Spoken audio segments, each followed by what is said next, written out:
Hello friends, whisper of wellness में आप सभी का स्वागत है।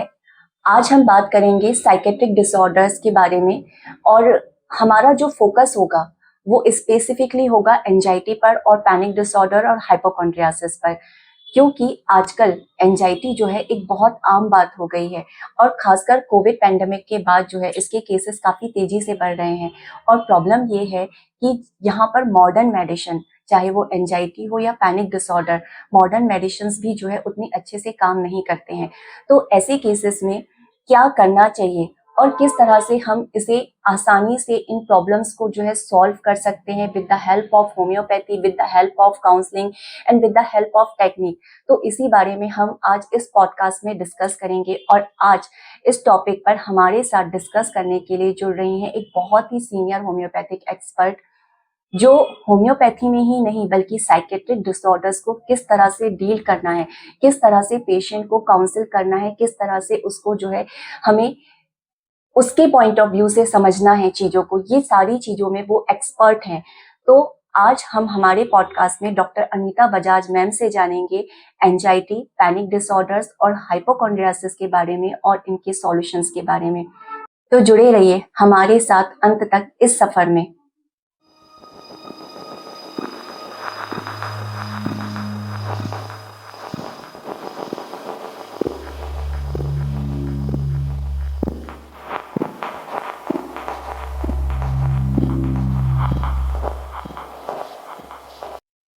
Welcome Anita ma'am, welcome to Whisper of Wellness. आपका बहुत बहुत स्वागत है।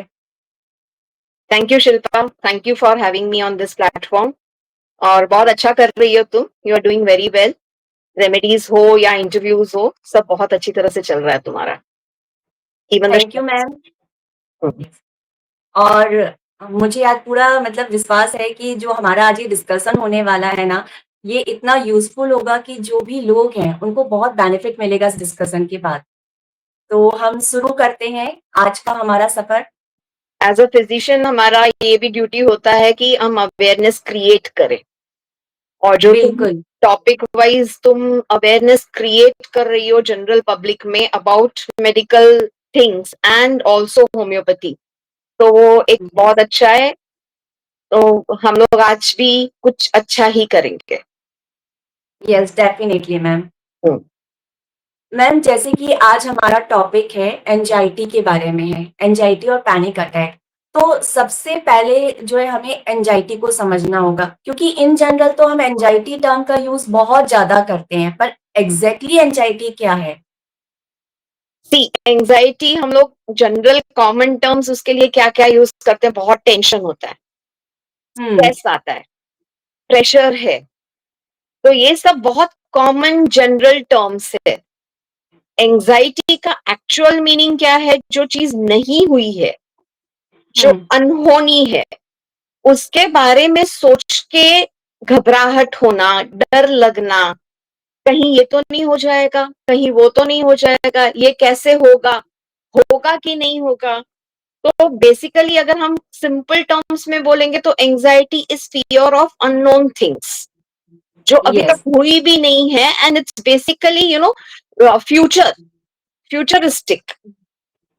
तो अभी करंटली हो रहा है उसको एंजाइटी हम नहीं बोल सकते। Yes, I can be nervous if I am giving an interview, if I am on stage, if I am giving an exam, तो मैं नर्वस हो सकती हूँ। लेकिन बेसिकली एंजाइटी जो होने वाला है उसके बारे में सोचकर जो हमारे अंदर एक घबराहट होती है या एक डर होता है, एक भय होता है, तो बेसिकली हम लोग कैसे डिफरेंशिएट करते हैं कि anxiety is fear of unknown, और जो फोबियाज हैं वो नोन थिंग्स के लिए, जैसे डार्कनेस का डर है, अकेले रहने का डर है, तो वो स्पेसिफिक फियर्स हैं।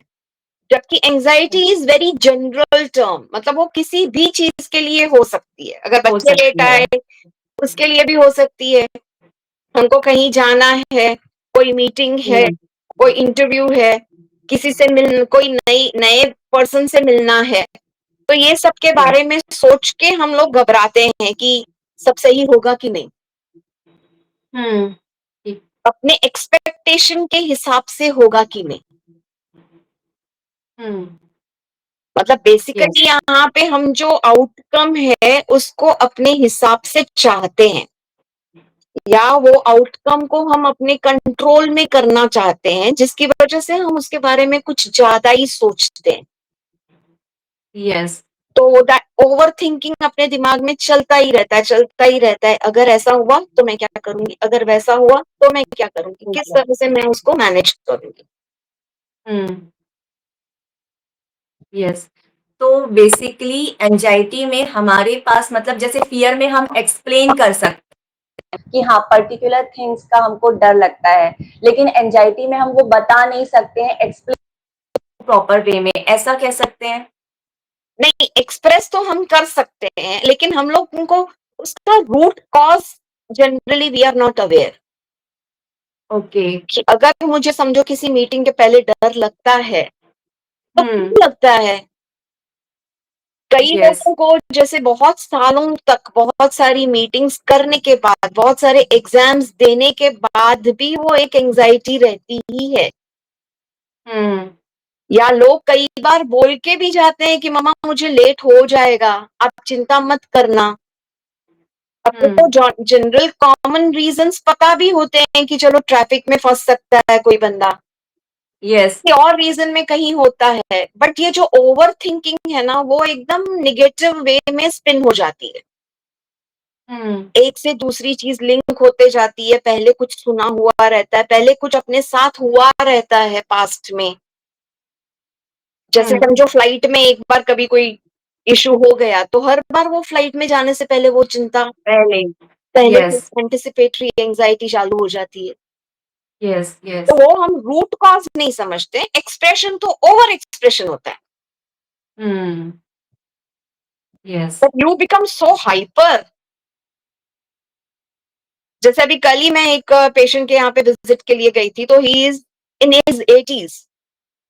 तो हम्म उसके घर के लोग बोल रहे थे कि अभी पोता पोती, वो लोग पोती सीए कर रही है, तो सीए है, तो she is working in a job 11 to 11, उसका ब्रिटिश शिफ्ट रहता है, खुद कार ड्राइव करके वापस आती है, 11 बजे तक रात को आती है।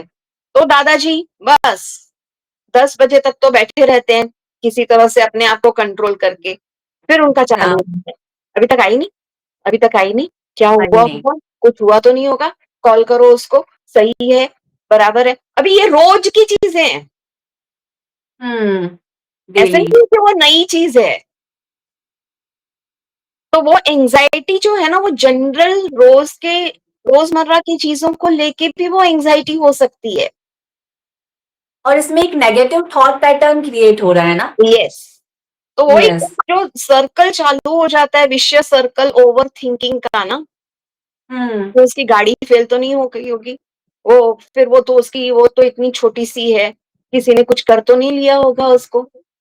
तो ये जो हम्म नेगेटिव थिंकिंग है ना, वो एक के बाद एक वो थॉट्स चलते रहते हैं, पर्सन हाइपर हो जाता है, और वो एंजाइटी पाल्पेबल होती है। हम लोग बोलते हैं कि जैसे सामने वाला उसको देख सकता है एंजाइटी को, हाँ उसको पता यस रहता है।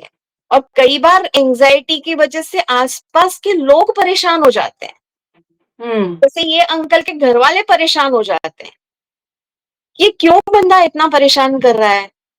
उसकी हम्म वाइफ भी उसको डांट के चुप करा देती है कि आप रहिए ना चुपचाप, आएगी तो मैं बता दूंगी, आप जाके सो जाइए, इतना क्यों बैठे हैं आप। तो चिढ़ जाते हैं लोग उनके ऊपर। यस तो इस तरह से, और उसका क्या है ना कि it is basically whenever you feel a threat to wellbeing और सर्वाइवल। अभी वो वेलबींग अपना सिर्फ फिजिकल हेल्थ का वेलबींग नहीं है, ऑफ सोशल वेलबींग हो सकता है, फाइनेंशियल वेलबींग हो सकता है, तो किसी भी एरिया में हो सकता है वो। एरिया में वो वेलबींग हो सकता है। हाँ जब भी आप उसको कोई भी थ्रेट महसूस करते हो, it is your perception, it may not be real, yes है ना। तो वो हम्म आपने परसीव की है, आप because of your past experiences, because of your insecurities. Yes yes ये यस जब तक हम वो रूट कॉज पे नहीं जाएंगे ना, तब तक हम उसको ट्रीट नहीं कर पाएंगे। अभी इसमें कैसे है ना कि you can not differentiate between fear and anxiety so हाँ क्लियर। यस, इसलिए हम लोग उसको फियर, फ्राइट, एंजाइटी एक जनरल टर्म दे देते हैं, टर्म्स क्योंकि देते वो हैं। एक ही टाइप का इमोशन है जिसमें थोड़ा बहुत मतलब एक बहुत ही स्पेसिफिक फियर है, एक थोड़ा सा फ्री फ्लोटिंग एंजाइटी है जिसमें आप सिर्फ एक ही रीजन नहीं होता, hmm, it can be about multiple things. Multiple, yes. Ma'am, जैसे अभी हमने एंजाइटी के बारे में आपने बताया, तो डिफरेंट टाइप्स ऑफ एंजाइटी किस तरह से होंगी और कैसे हमें ये पर्सन में देखने को तो मिलेगी? जैसे अगर हम लोग साइकोलॉजी पॉइंट ऑफ व्यू या साइकियाट्री पॉइंट ऑफ व्यू सोचते हैं, तो जो उसका क्लासिफिकेशन है, हम्म, जैसे हम्म, स्पेसिफिक फियर्स एंड फोबियाज है, जनरलाइज्ड एंजाइटी डिसऑर्डर्स है, फोबियाज में हम्म, आपका क्लॉस्ट्रोफोबिया आ गया, वैसे ही अलग यस, अलग टाइप के हाइट का फोबिया आ गया, पानी का फोबिया आ गया, सांप का फोबिया आ गया, इस तरह का होगा। फिर है जनरलाइज्ड एंजाइटी डिसऑर्डर जिसमें फ्री फ्लोटिंग एंजाइटी है, हर चीज के लिए वो एंजाइटी रहती है, हर चीज के मतलब रोजमर्रा की चीजों के लिए भी वो एंजाइटी रहती है कि सब होगा सही कि नहीं होगा, सब बराबर से जाएगा कि नहीं जाएगा, इस तरह से। फिर आपका यस, ओसीडी आता है जिसमें ऑब्सेसिव कंपल्सिव न्यूरोसिस है। तो उसमें बेसिकली क्या होता है, वो एंजाइटी कॉम्प्लेक्स है, उसमें हम्म, आपका एनल पर्सनालिटीज जो बोलते हैं कि those who want to control things, control करना है, तो यस, वो ऑब्सेस हो जाते हैं पर्टिकुलर चीजों से, और उनकी जो एंजाइटी वो रिप्रेस्ड कंटेंट से आती है। जैसे it will be difficult for a common man to understand कि रिप्रेशन क्या होता है, तो repression are emotions which are suppressed, hmm, बराबर है। तो जैसे हम लोग यस, बोलते हैं कि ओसीडी में एक रिप्रेस्ड गिल्ट होता है, तो जो हम्म, स्टार्ट कैसे होता है कि अभी जब एनल स्टेज बोलते हैं कि जहां पे बच्चा कंट्रोल करना सीखता है, जैसे बॉबल एंड हम्म, ब्लैडर को कंट्रोल करना सीखता है, तो अगर स्ट्रिक्ट अपब्रिंगिंग है कि आपने सुसु यहाँ पे कर ली तो आपको डांट पड़ जाएगी, आपको पनिश किया जाएगा, तो वो हम्म, एक गिल्ट आपके अंदर, एक फियर आपके अंदर डाल देता है कि अरे मेरे से सुसु हो गई है, मैं क्या करूं अभी। हम्म, तो वो जो यस, गिल्ट है वो फाइनली बाद में धीरे धीरे जैसे जैसे एज बढ़ती जाती है वो एक ओसीडी में कन्वर्ट हो जाती है। तो उसमें क्या होता है, एंजाइटी को रिलीज करने के लिए कुछ कंपल्सिव एक्ट्स आ जाते हम्म, हैं। तो वो कंपल्सिव एक्ट्स हैं, जैसे अगर बीमारी का डर है तो हाथ धोना है, साफ सफाई रखनी है, तो कहीं हम्म, भी छू लिया तो जाके हाथ धो लेंगे। हाथ धोना है, तो या मैंने कुछ ठंडा आइसक्रीम खा लिया तो उसके ऊपर मुझे गर्म पानी पीना है। हम्म, तो इस तरह की छोटी छोटी चीजें होती है, या मैंने पर्टिकुलर ड्रेस पहना तो मीटिंग अच्छी होने वाली है, इस तरह की भी चीजें बैठ जाती है। यस, सुपरस्टिशन, सुपरस्टिशंस जैसा भी डेवलप हो जाता है, हम्म, तो दे कंपल्सरीली डू समथिंग जिसको हम कंपल्शन बोलते हैं। ऑब्सेस्ड मतलब एक पर्टिकुलर चीज के बारे में ज्यादा सोचना, हम्म, कंपल्शन मतलब वो एंजाइटी को रिलीव करने के लिए कोई एक्ट करना या बिहेवियर करना, यस, जैसे लॉक बार बार चेक करना। चेक करना, तो ये इस तरह हम्म, के जो रिपीटेड एक्ट्स होते हैं, तो वो हम्म, ओसीडी में चले जाते हैं। फिर एक अक्यूट स्ट्रेस डिसऑर्डर है जो कि पैनिक के काफी क्लोज जाता है, जिसमें एक हम्म, अक्यूट सिचुएशन है एंड देन आप बहुत घबरा जाते हो वो चीज में।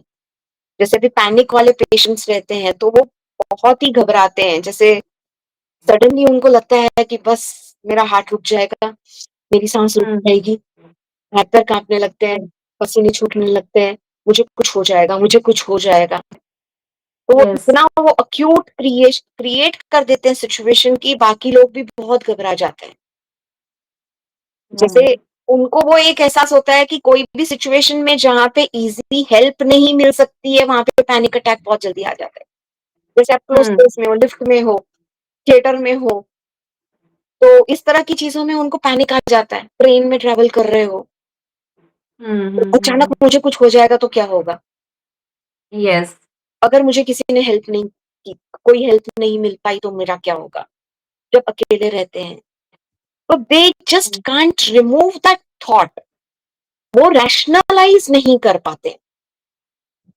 ये एंजाइटी से भी बहुत आगे का एक तरह से कहना चाहिए लेवल हो गया। तो उसको अक्यूट साइकोसिस बोल सकते हैं। जैसे एंजाइटी डिसऑर्डर्स जो है वो न्यूरोटिक डिसऑर्डर्स में जाते हैं, जहाँ पे पैथोलॉजी इतनी ज्यादा डीप सीटेड नहीं है।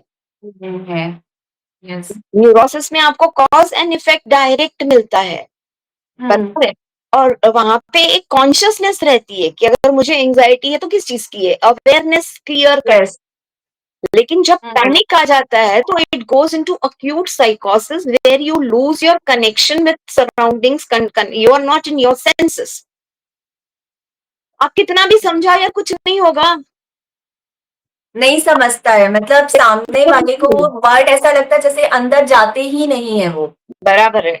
आपको लगेगा यार क्या है तेरे को, मैं बैठी हूं ना साथ में, ले हाथ पकड़ मेरा, मैं तुझे पकड़ती हूँ। तो इस तरह से जो पैनिक वाले हैं वो तुरंत हॉस्पिटल में भाग के जाएंगे, यस। ईसीजी करवाएंगे, इन्वेस्टिगेशंस करवाएंगे, इमरजेंसी में चले जाएंगे। फिर वो डॉक्टर्स भी डर के फिर उनकी सब इन्वेस्टिगेशंस भी करने लगते हैं, क्योंकि डॉक्टर्स भी नहीं समझ पाते हैं कि हो क्या रहा है। यस। तो फिर वो एक साइकिल जैसी बन जाती है। अभी जैसे मेरी एक पेशेंट है, अभी रिसेंटली जैसे बहुत सेलिब्रिटीज को हार्ट अटैक्स आए या सडन यस। डेथ्स हुई, जिम में डेथ हो गई, रनिंग ट्रैक पे एकदम फिट पर्सन था एंड सडनली कोलैप्स हो गया। तो ये सुन सुन के जो हार्ट डिसीज का बैठ गया, मुझे कुछ हो गया, डर बैठ गया है लोगों में। मुझे यस। कुछ हो गया तो मेरे बच्चों का क्या होगा। वो हमेशा ऐसे पूछती थी, डॉक्टर मेरा हार्ट बैठ तो नहीं जाएगा, मुझे कुछ हो तो नहीं जाएगा। फिर वो उसमें हाइपर वेंटिलेशन में चली जाती थी, फिर सांस लेने में तकलीफ हो रही। वो थोड़ा हम डिटेल में बाद में बात करते हैं उसके बारे में। तो जो फिजियोलॉजिकल चेंजेस होती है, जैसे हार्ट बीट बढ़ जाती है, रेस्पिरेटरी रेट बढ़ जाती है, सांस लेने की रेट बढ़ जाती है, तो हम लोग गहरी गहरी सांसें लेते हैं, फास्ट सांस लेते हैं, या हाथ पैर कांपने लगते हैं, पसीने छूटने लगते हैं, पेट में कुछ क्रैम्प्स आते हैं, पेट खाली खाली लगता है। तो ये सब जो फिजियोलॉजिकल चेंजेस यस। है, फिर उससे डर बैठने लगता है, मेरा हार्ट फास्ट क्यों चल रहा है, मैं सांस क्यों नहीं ले पा रही हूँ, मैं पूरी सांस नहीं ले पा रही हूँ। अभी हाइपर वेंटिलेशन में आपकी रेट इतनी फास्ट हो जाती है कि आप पूरी सांस तो नहीं ले पाओगे ना। जैसे हाँ। हाँफ रहे हो, एक पैंटिंग होती है, उस तरह का हो जाता है। तो फिर उनको वो चीज उनको ट्रिगर हो जाती है, लंग्स का कुछ यस। प्रॉब्लम तो नहीं है। और आईपीआर भी घबरा जाता है, जो फैमिली वाले हैं वो भी घबरा जाते हैं। फिर मैं मरने ही वाली हूँ, मैं मरने ही वाली हूँ, तो मेरे बच्चों का क्या होगा। अभी जो ये लेडी है, इसको दवाई दो, दवाई नहीं लेगी, रेगुलर डोजेस नहीं लेगी। डॉक्टर मुझे आपसे बात करके ही अच्छा लगता है, तो मुझे आना ही है। आप फोन पे समझो नहीं, आप नहीं होता। मुझे आने के बाद आपने उनको सब कुछ बोल देंगे। क्वेश्चंस पूछेंगे कि मेरे हार्ट को कुछ हो रहा है, मेरे लंग्स को कुछ हो रहा है, मैं मर तो नहीं जाऊंगी, उसका ऐसे हुआ था, मुझे भी ऐसा कुछ तो नहीं होगा।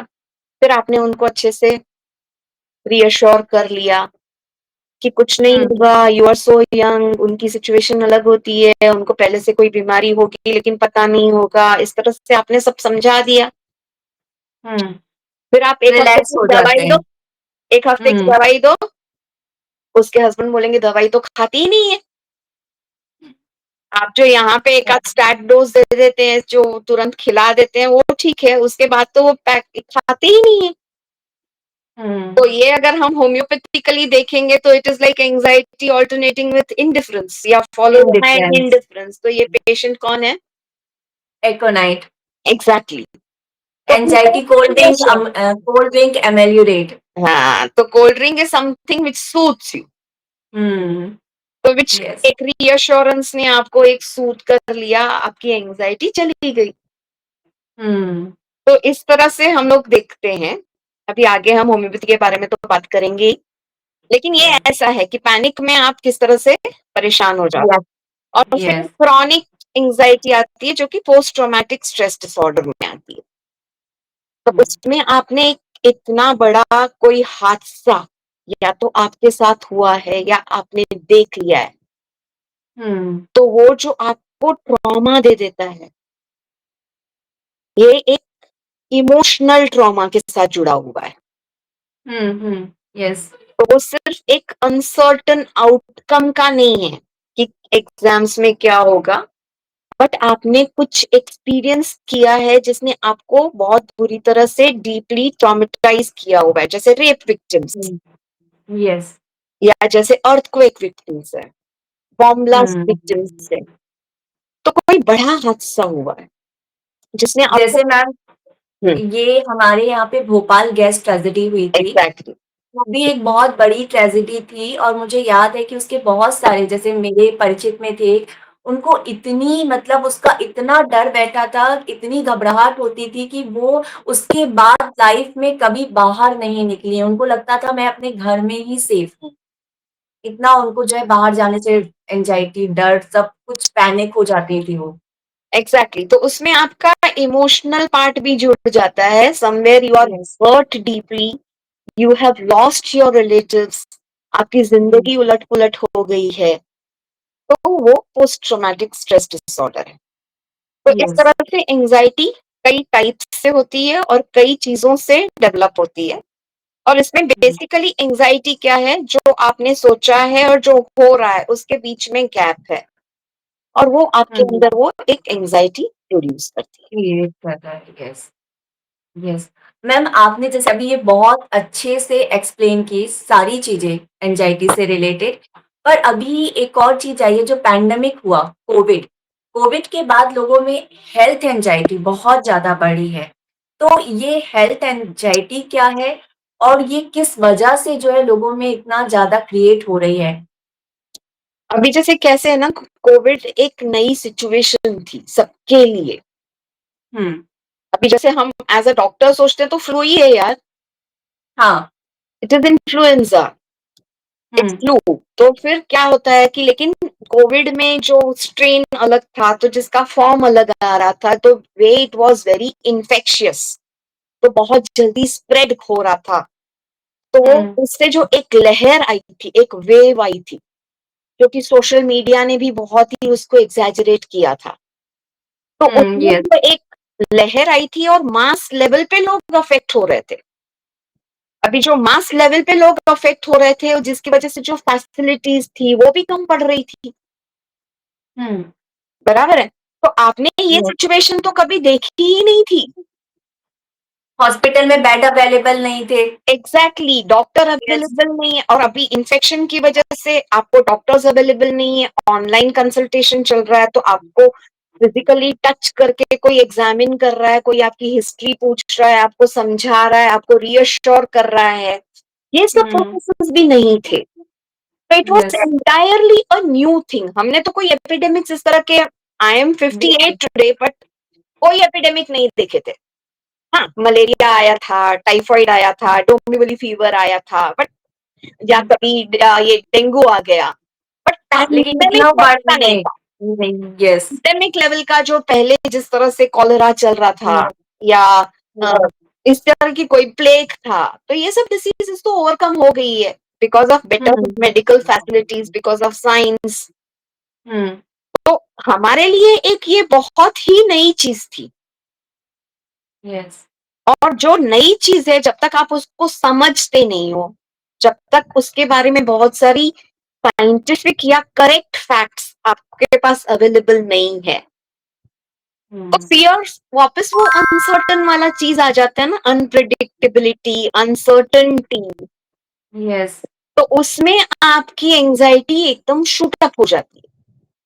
हुँ, और क्या हुआ था, बिकॉज ऑफ बीइंग क्वारंटाइन या एक आइसोलेटेड हो गए थे कि आपको सोशलाइज नहीं करना, घर से बाहर नहीं निकलना, तो उसमें आप अपने घर के अंदर सीमित, कुछ कुछ सिर्फ कुछ लोगों के साथ सीमित हो, तो जो हुँ, इनसिक्योरिटी बढ़ जाती है कि अगर मुझे कुछ हुआ तो मुझे हेल्प कौन करेगा। करेगा, यस। यहाँ पे बच्चे अपने पेरेंट्स को हेल्प नहीं कर पा रहे हैं, पेरेंट्स अपने बच्चों को हेल्प नहीं कर पा रहे हैं, नेबर्स अपने हुँ, नेबर्स को हेल्प नहीं कर पा रहे हैं, हेल्प नहीं कर पा रहे हैं। डॉक्टर अपने पेशेंट को हेल्प नहीं कर पा रहा है after a certain limit.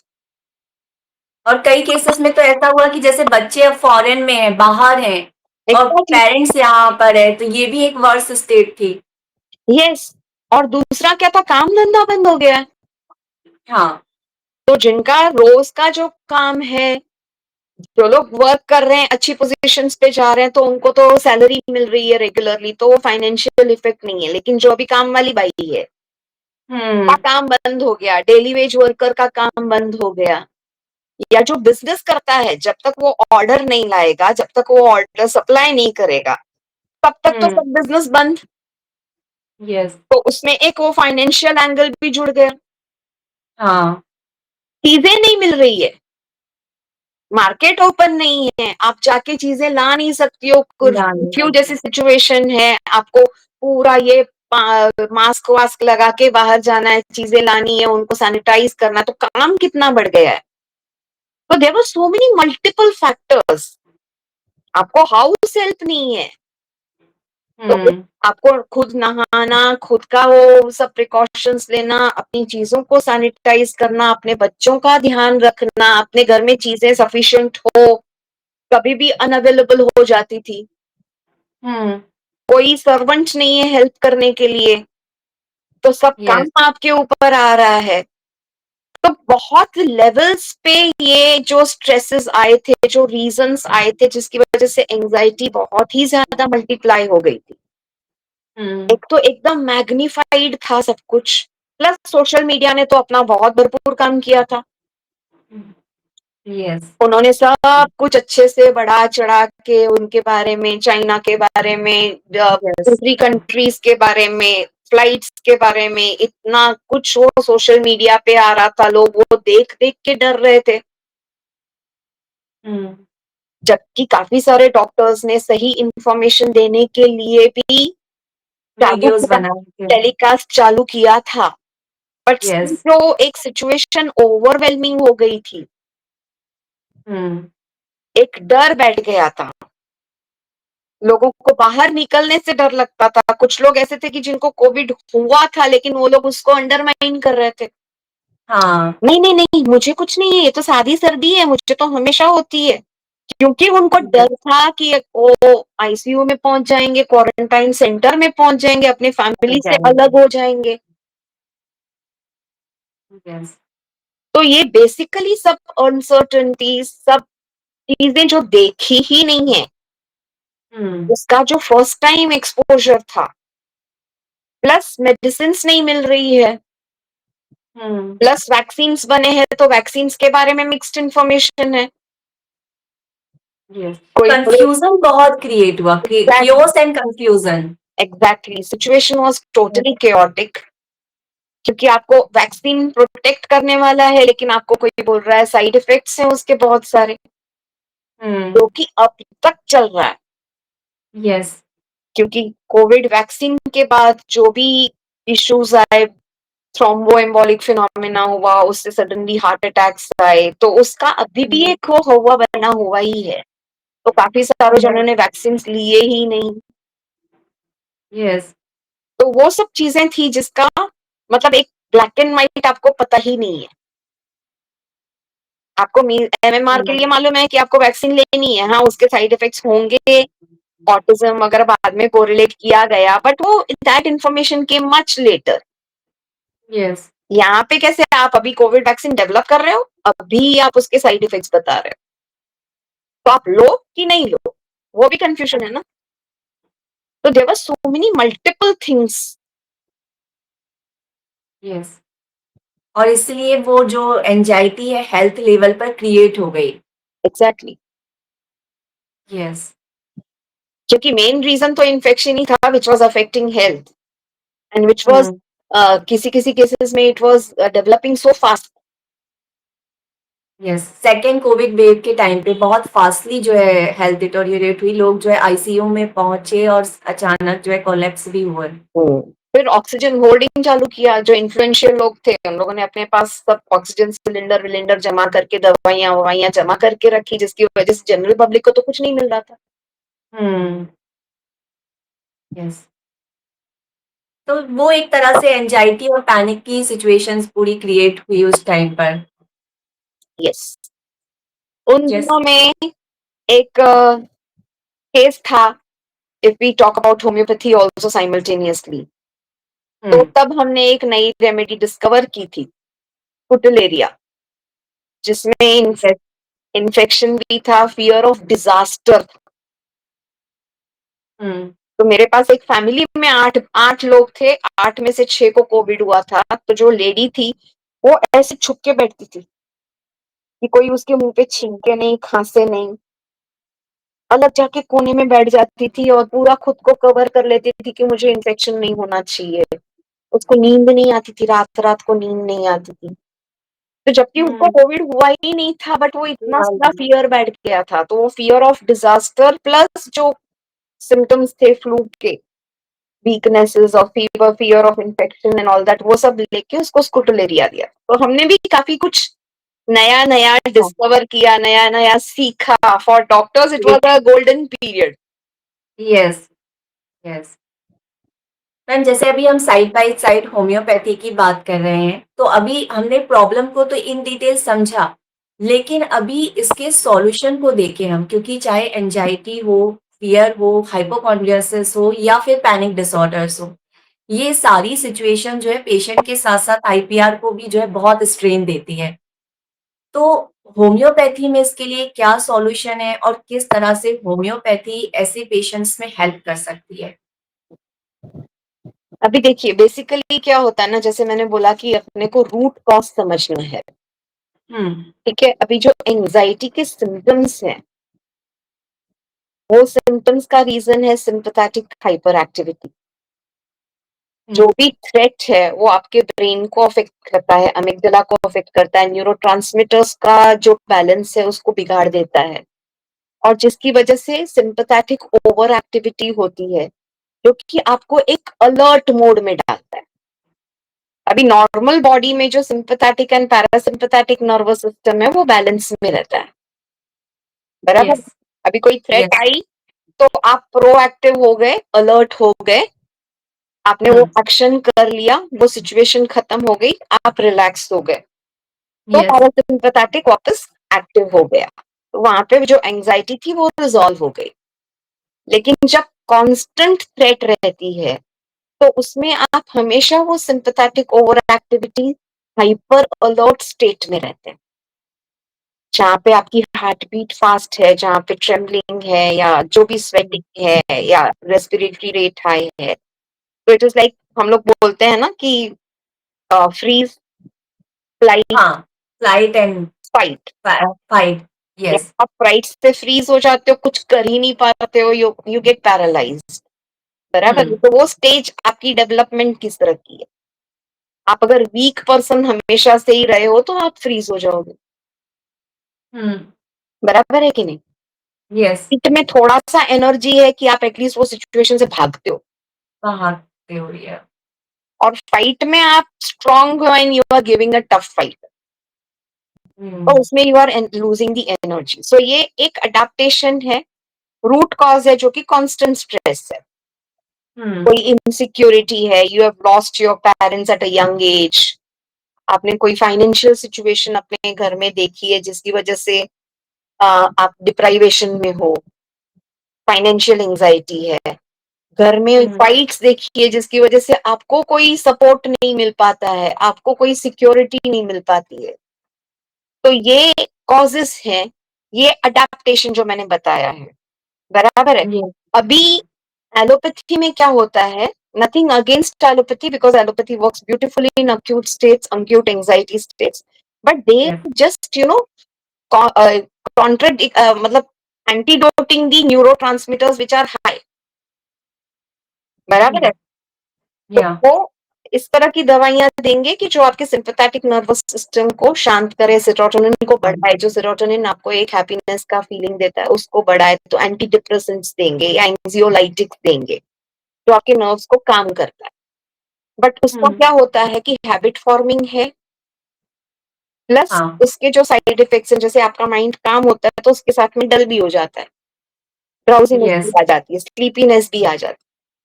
But हम होम्योपैथी में जब डीपर लेवल पे काम करते हैं, कि कॉज को भी देखते हैं, अडेप्टेशन को भी देखते हैं, करंट स्टेट को भी देखते हैं। अभी सिंपैथेटिक हाइपर एक्टिविटी में भी किसी को एंजाइटी से लूज मोशंस होगा, किसी को यस, हाइपर वेंटिलेशन होगा, किसी को कुछ हेडेक होगा, चक्कर आएंगे, किसी सबके डिफरेंट डिफरेंट सिम्टम्स रहेंगे। तो किसी की नींद डिस्टर्ब हो जाएगी। हाँ, तो हम यस, लोग homeopathy is science which is individualistic. तो वो एक पर्सन का अडेप्टेशन, तो पर्सन के अंदर उसका जो डीपर कॉज है, उसका अडेप्टेशन है, उसका जो रिएक्शन है एंजाइटी के टाइम पे, ये सब कंसीडर करके जो हम सिमिलिमम देते हैं, तो वो काफी डीपर लेवल पे काम करती है। तो जो यस, अंदर आपके सीएनएस में ही जो न्यूरो ट्रांसमीटर्स का बैलेंस बिगड़ गया है, उसको भी वो रिस्टोर करती है, क्योंकि वो अगर आपने कॉज निकाल दिया तो इफेक्ट डेफिनेटली धीरे धीरे कम हो ही जाने वाला है। यस। और जो जो आपने बोला ना मैम, न्यूरो ट्रांसमीटर जो बैलेंस लॉस हुआ है, वो भी फिर बॉडी अपने आप उसको रिकवर करेगी। एग्जैक्टली, वी से कि vital flow yes, feels itself, उसको खाली एक पुश की यस, जरूरत है, उसके बाद तो वो खुद ही अपना होम्योस्टेसिस लेकर आ जाएगा। Yes, yes. मैम कुछ केसेस के एग्जांपल के थ्रू हम इसे समझ सकते हैं और बेटर तरीके से।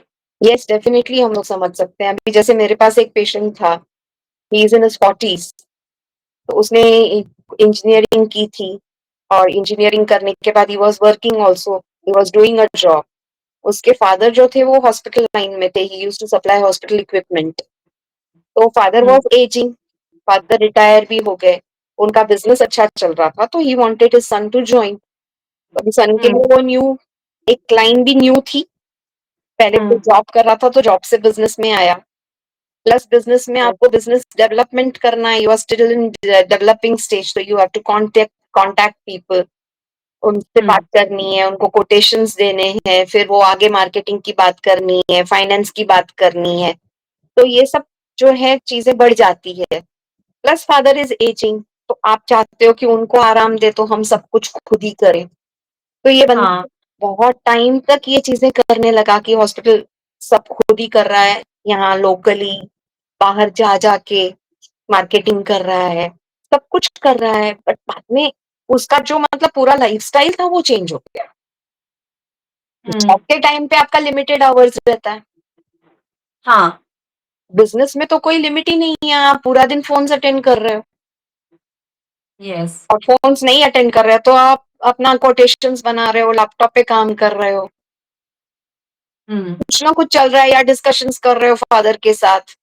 तो उससे वो पूरा जो ओवर एक्सर्शन हो गया, उसके बाद suddenly he started developing acidity. अभी एसिडिटी के साथ सिम्टम्स क्या क्या जुड़ जाते हैं, हम हाइपोकॉन्ड्रियासिस की बात कर रहे हैं, तो अभी जैसे एसिडिटी में भी चेस्ट पेन हो सकता है, हैवीनेस लग सकता है, उसकी वजह से आप सांस नहीं ले पाते हो, गैसेस ऊपर चढ़ती हैं, या पाल्पिटेशन भी होने लगता है, आपका सिर भारी होने लगता है, तो वो बहुत सारे सिम्टम्स उसके साथ जुड़ गए जुड़ जाते हैं। एंजाइटी में। तो अभी एसिडिटी का ट्रीटमेंट करने के बाद भी वो जल्दी ठीक नहीं होता है, क्योंकि अभी उसमें एंजाइटी भी बहुत जुड़ गई है, जबकि हम्म, cause is anxiety which has led to somatization acidity plus anxiety भी एक लेवल पे चल ही रहा है।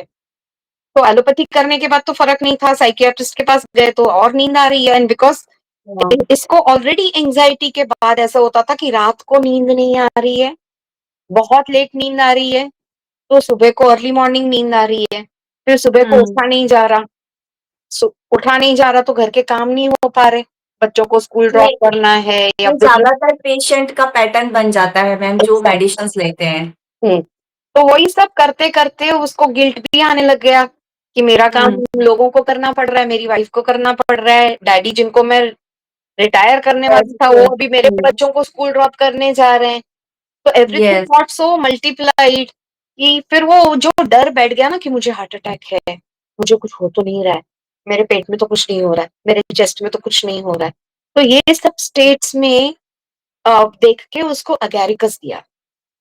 ओके, फ्रॉम ओवर एक्सर्शन भी, मेंटल एक्सर्शन भी था, sleep loss because of anxiety भी था, प्लस हर चीज को मल्टीप्लाई हो रहा है, हम्म, वॉज डिपेंडेंट, मतलब मैग्निफाइड लग रही थी। तो उसमें एक रूब्रिक है गैरिकस में कि yes, a small mole also looks like a mountain, mountain, the small hole looks like a big crater.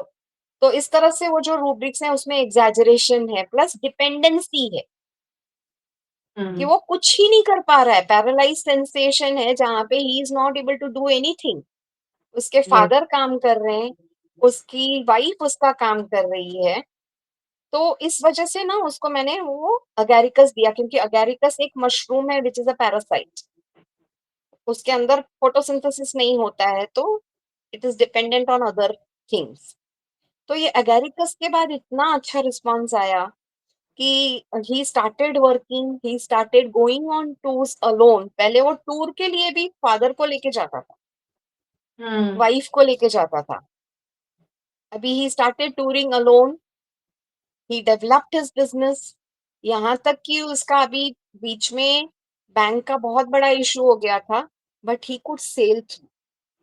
हम्म।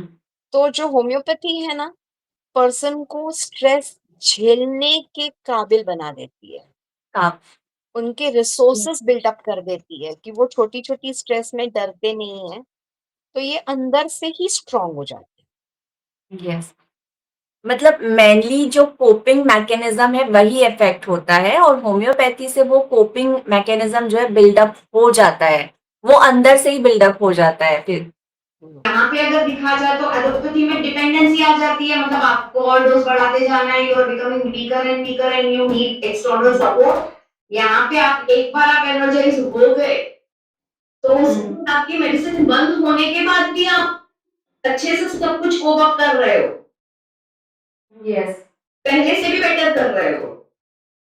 और ज्यादातर जो आईपीआर होता है ना मैम, जो ऐसे केसेस में वो हमेशा एक मतलब डोज जब कंटिन्यूअसली लेते हैं तो उसके बाद ये कंप्लेन करता है ना कि पहले से बहुत डल हो गया है, सोता रहता है, अभी इसका मन नहीं लगता है किसी चीजों में, लोगों से कटा कटा रहता है, तो एक तरह से वो कहना चाहिए अपने आप में सीमित होने लग जाते हैं। अब होम्योपैथी में आपको रिलेटिव्स आके बोलेंगे कि अभी पहले से ज्यादा फ्रेश लग रहा है, यस। पहले से यस। काम कर रहा है, अभी सुबह उठ जाते हैं, बच्चों को छोड़ने चले जाते हैं, फादर खुद बीमार पड़ गए तो उनकी भी इन्होंने सेवा की। तो मतलब overall the whole picture changes. Yes. और फैमिली का कैसा होता है ना कि एक बंदा अगर ठीक हो गया तो फैमिली का पूरा एनवायरनमेंट ठीक हो जाता है, और एक बंदा अगर एनवायरनमेंट ठीक हो बीमार है जाता है। तो पूरा आपका सब कुछ हिल जाता है, पूरी हारमोनी आपकी चली जाती यस। तो एक तरह से देखा जाए तो हमें जो है इस तरह की जो भी प्रॉब्लम्स होते हैं, जहां पर ज्यादातर लोग क्या करते हैं वो बहुत लेट अप्रोच करते हैं होम्योपैथी में, जब वो पूरे ट्रीटमेंट ले चुके होते हैं, सब जगह से हार चुके होते हैं, और अब उनको लगता है कि इसका कुछ सॉल्यूशन दिखाई नहीं दे रहा है, तब वो होम्योपैथी में आते हैं। पर एक्चुअली में अगर स्टार्टिंग से वो होम्योपैथी में आ जाए तो काफी जल्दी जो है चीजें रिकवर हो सकती है ना। है। एग्जैक्टली। तो जो अवेयरनेस साइकियाट्रिक डिसऑर्डर्स की है ना, वो जनरल पब्लिक में पुअर है। तो यस। पहले इसको ऐसे ही लिया जाता है कि इसे चिंता हो रही है, डर रहा है, और जो फिजिकल सिम्टम्स हैं वो ज्यादा फोकस में आ जाते हैं कि इसको धड़कन तेज हो रही है, इसको हार्ट का कुछ नहीं है तो ईसीजी करा लो, कार्डियोलॉजिस्ट को दिखा दो, एसिडिटी हो रही है आप गैस्ट्रोएंटरोलॉजिस्ट के पास चले जाओ, और भी सिम्टम्स हो रहे हैं, मस्क्यूलर अभी ट्विचिंग होती है, मस्क्यूलर ये बंदे को ट्विचिंग भी होती थी which was one of the indications of Agaricus, या कुछ यस। टेंशन की वजह से बॉडी एक्स होते हैं, मस्क्यूलर पेन्स होते हैं, तो अलग अलग डॉक्टर्स के पास चले जाते हैं, तो वो डॉक्टर्स को भी पता नहीं चलता है कि ये सिम्टम्स हो क्यों रहे। एक ही फिजिशियन के पास जाओगे, आप सब कंप्लेंट साथ में बताओगे जिसका होलिस्टिक अप्रोच होगा, तो डॉक्टर भी समझ पाएगा कि सब चीजें जुड़ी हुई है। यस। तो वो पब्लिक का बेसिकली जो अवेयरनेस है, और साइकियाट्रिक टर्म का जो स्टिग्मा है, अरे इसमें क्या साइकियाट्रिस्ट के पास जाना है, थोड़ी सी चिंता ही तो हो रही है, हाँ। पॉजिटिव थिंकिंग रख, क्यों सोच रहा है ज्यादा, सोचना बंद कर दे, सब कुछ ठीक हो जाएगा, भगवान का नाम ले, प्रे कर। बाकी सब लोग इसी तरह से रीअश्योर करते रहते हैं, जबकि जब एक मॉडरेट लेवल पे एंजाइटी चली जाती है तो उसमें रीअश्योरेंस, सिर्फ रीअश्योरेंस काम नहीं करता है, नहीं करता है। तो उसमें रीअश्योरेंस के साथ में एक मेडिसिन, और रीअश्योरेंस भी एक प्रॉपर जो एक थेरेपी वाला होता है काउंसलिंग, तो वो चाहिए रहता है। आपका जनरल हाँ सब ठीक हो जाएगा, वैसा काम नहीं करता है। यस। तो वो सब चीजें हैं जिसकी वजह से लोग अप्रोच बहुत लेट करते हैं, और उसके बाद अगर वो साइकियाट्रिस्ट के पास जाते हैं तो वो मेडिसिन चालू हो जाती है, फिर वो मेडिसिन चालू होने के बाद सिम्टम्स कंट्रोल होने भी लगते हैं। तो कुछ लोग जिनको बराबर से सिम्टम्स कंट्रोल नहीं हुए हैं वो लोग फिर ऑल्टरनेटिव ढूंढते हैं, या जब आप सेटल होने के बाद आप सोचते हो कि और कब तक दवाई लेनी है, कि दवाई का डोज एक दिन भी नहीं लिया तो फिर से एंग्जाइटी आती है या फिर से नींद नहीं आती है, तो फिर से लेना पड़ता है। तो Yes. वो एक फीलिंग रहती है कि और कब तक कंटिन्यू करनी है, तब बंदा ऑल्टरनेटिव ढूंढता है। लेकिन अगर आपके पेशेंट्स जो रेगुलर पेशेंट्स होम्योपैथी में आ रहे हैं और उनको पता है कि आप जनरल कोई भी हेल्थ कंडीशन के लिए भी आप मेंटल सिम्टम्स कंसिडर करते हैं, वो आपके पास पहले ही अप्रोच करेंगे और उनको पता रहता है कि ये प्रॉब्लम के लिए तो होम्योपैथी नहीं जाना है क्योंकि मेंटल्स बोल रहे हैं। यस। बाकी फिजिशियन तो इतना डेप्थ में चलाएगा नहीं कि भाई क्यों हो रहा है तुझे। हाँ। तो जो होम्योपैथिक पेशेंट्स हैं वो आपके पास पेशेंट्स लेके भी आएंगे। मेरे पास एक पेशेंट है जिसको पता चला कि ये साइकियाट्रिक डिसऑर्डर्स में भी होम्योपैथी काम करती है, तो वो सब ऐसे पेशेंट्स को हमारे पास ही रेफर करती है। कोई डिप्रेशन होता है, कोई साइकोसोमैटिक डिसीज वाला है जिसको पता है कि हाँ इसको स्ट्रेस है ना, इसके बारे में आपको पता चल जाता है कि भतीजा है भांजा है उनको स्ट्रेस है ना, पढ़ाई का स्ट्रेस है, इसके मम्मी पापा ऐसे हैं, तो इसको है ना तो थोड़ी सी थेरेपी की भी जरूरत है, थोड़ा सा काउंसलिंग का भी जरूरत है, तो वो लोग ऑटोमेटिकली होम्योपैथ के पास ही भेजेंगे। यस। काउंसलिंग भी बहुत इंपॉर्टेंट रोल प्ले करती है मैम इसमें। यस, काउंसलिंग भी इम्पोर्टेंट रोल प्ले करती है क्योंकि आपको रियश्योर करना है उनको चीजें जो आप देख रहे हो वैसी बुरी नहीं है, उतनी खराब नहीं है, उतनी इंटेंस नहीं है, तो आप उनको वो एक अवेयरनेस दिलाते हो कि आप थोड़ा सा रैशनली सोच के देखिए क्या चीजें खराब हैं, तो आप थोड़ा अपना जो नजरिया है वो बदल कर देखिए। तो जैसे अक्यूट एंजाइटी के लिए आप रिलैक्सेशन टेक्निक्स बता सकते हैं, जैसे कॉग्निटिव बिहेवियर थेरेपी जिसमें आप कॉजेस समझाते हो, पर्सन का जो कॉज है उसके बारे में उनको अवेयर कराते हो, या जो रिलैक्सेशन टेक्निक्स है उसमें आप उनको डीप ब्रीदिंग है, योगा है, मेडिटेशन है, ये सब उनको सजेस्ट कर सकते हो। या इमोशनल टैपिंग है कि यहाँ पे स्ट्रेस है तो आपको टैपिंग करनी है, EFT टैपिंग बोला जाता है, इमोशनल टैपिंग। तो वो सब चीजें जो है वो एंजाइटी में बहुत हेल्प करती हैं। ओके। तो एक जैसे पैनिक डिसऑर्डर्स है तो एक बात है कि जब भी आप फ्यूचर का, मैं यहाँ पे एक बहुत अच्छी बात बताऊंगी कि जो सद्गुरु हैं वो सद्गुरु हमेशा बोलते हैं हमारा इंसान का जो सबसे बड़ा दुश्मन है ना हमारी ब्रेन है, हमारा इंटेलिजेंस है, हमारी थिंकिंग है, और जो जनरली या तो पास्ट में रहती है या फिर फ्यूचर में रहती या है। तो फिर फ्यूचर में रहती है। यस। बराबर है, पास्ट में जो है वो डिप्रेशन कॉज करेगा, ब्रूटिंग ड्वेलिंग ये सब चलता रहेगा, आप पास्ट की ट्रॉमास को याद करते रहोगे और उसके ऊपर आप सोचते रहोगे, आप उससे बाहर नहीं निकल सकोगे। या तो आप फ्यूचर के बारे में, और सबसे बड़ा प्रॉब्लम है इमेजिनेशन, जो चीज हुई नहीं है उसकी आपने कल्पना कर ली। मेरे को हार्ट अटैक है नहीं, बट एक स्लाइट सिम्टम से मैंने अपने लिए इतनी बड़ी कल्पना कर दी कि मुझे हार्ट अटैक हो गया, मैं ICU में पहुंच गई और मैं मर भी गई, और मेरे मरने के बाद मेरे बच्चों का क्या हुआ। तो आप जो एक इमेजिनेशन क्रिएट कर लेते हो, तो वो इमेजिनेशन आपको परेशान करता है, तो वो चीजों में आपको पेशेंट को प्रेजेंट में लेके आना है। जब वो ओवर थिंकिंग की साइकिल चल रही है, उसमें आप उनको प्रेजेंट में कैसे लेके आओगे? तो मेरा है, ऐसे मैं ऐसे बोलती हूँ पेशेंट्स को कि आपको प्रेजेंट के साथ कनेक्ट करना है, तो आपको फिजिकली भी ये प्रेजेंट में प्रेजेंट रहना है। जब आप ओवर थिंकिंग में चले जाते हो तो आप एब्सेंट माइंडेड हो जाते हो। यस। बराबर है, आप एब्स्ट्रैक्शन में चले जाते हो, अपनी दुनिया में खो जाते हो। खींच के आप अपनी अवेयरनेस को प्रेजेंट में लेकर आइए। की ब्रीदिंग है because you are focusing on your breath. तो आप एक प्रेजेंट फंक्शन के ऊपर आप फोकस कर रहे हो, तो आपका फोकस वापस बाकी चीजों से लेके एक ही चीज पे आ गया। यस, कॉन्शियस अवेयरनेस हमको लानी है। एग्जैक्टली। और आपको प्रेजेंट के साथ कनेक्ट करने के लिए बहुत अच्छी एक्सरसाइज है। मैं लोगों को बोलती हूँ कि आप अपने अराउंड 5 डिफरेंट चीजों को ध्यान से देखिए।